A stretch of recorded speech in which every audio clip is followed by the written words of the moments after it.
Those of us who have been around a while, and Elder Worthland and I have been around a long time, have recognized certain patterns of life's tests. There are cycles of good and bad times, ups and downs, periods of joy and sadness, times of plenty, times of scarcity.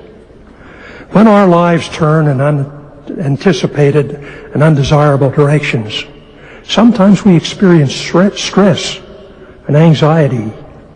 One of the challenges of this mortal experience is not to allow the stress and strains of life to get the better of us, to endure in a variety of seasons of life while remaining positive and optimistic.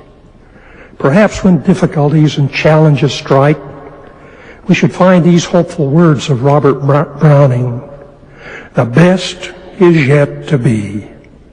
We cannot predict all of the struggles and storms of life, not even the ones around the next corner.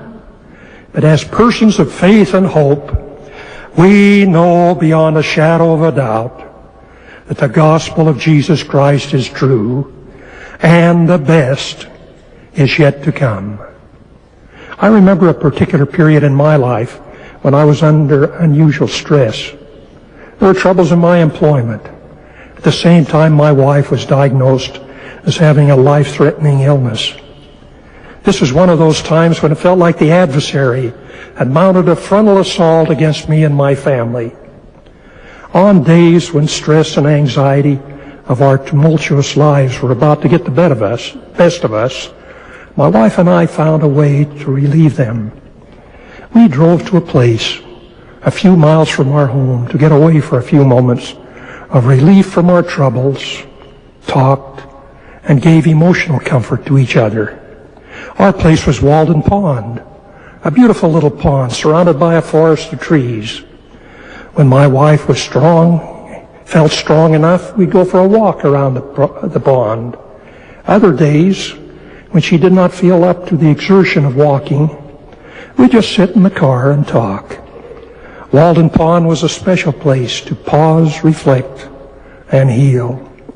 Perhaps it was partly due because of its history, its connections to the efforts of Henry David Thoreau to separate himself from worldliness for a period of years, that it offered to us so much hope for simplicity and provided such a renewed escape from the overtly complexions of life. It was on March of 1845 that Thoreau decided to move out on the banks of Walden Pond and spend 2 years trying to figure out what life was all about. He settled on a piece of property owned by his good friend Ralph Waldo Emerson. He purchased an old shanty from a railroad worker, tore it down from the lumbers of the shanty, and from the lumbers of the woods, he constructed his own cabin. He kept meticulous financial records, and he concluded that for the home and freedom, he had spent a mere sum of $28.12. He planted a garden where he sowed peas, potatoes, corn, beans, and turnips to help sustain his simple life. He planted 2.5 acres of beans with the intention of using the small profit to cover his needs. Small profit indeed, $8.71. Thoreau lived quiet, independent of time. He had neither a clock nor a calendar in his little cabin. He spent his time writing and studying the beauties and wonders of nature that surrounded him, including local plants, birds, and animals. He did not live the life of a hermit. He visited the town of Concord most days, and he invited others to come to his cabin for enlightening conversations. When the 2 years ended, he left his cabin without regret. He considered the time he had spent there a proper amount of time to accomplish his purpose, to experience the spiritual benefits of a simplified lifestyle. He also felt that he had other life's experiences ahead of him.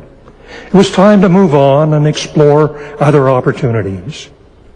From his experiences on Walden Pond, Thoreau determined there were only 4 things that a man really needed: food, clothing, shelter, and fuel. I would like to expand on each of these 4 basic needs of life, as well as the spiritual benefits of a simplified lifestyle. The first requirement is food. As members of the Church of Jesus Christ of Latter-day Saints, we possess a sacred knowledge from revealed truth about the relationship between the body and the spirit.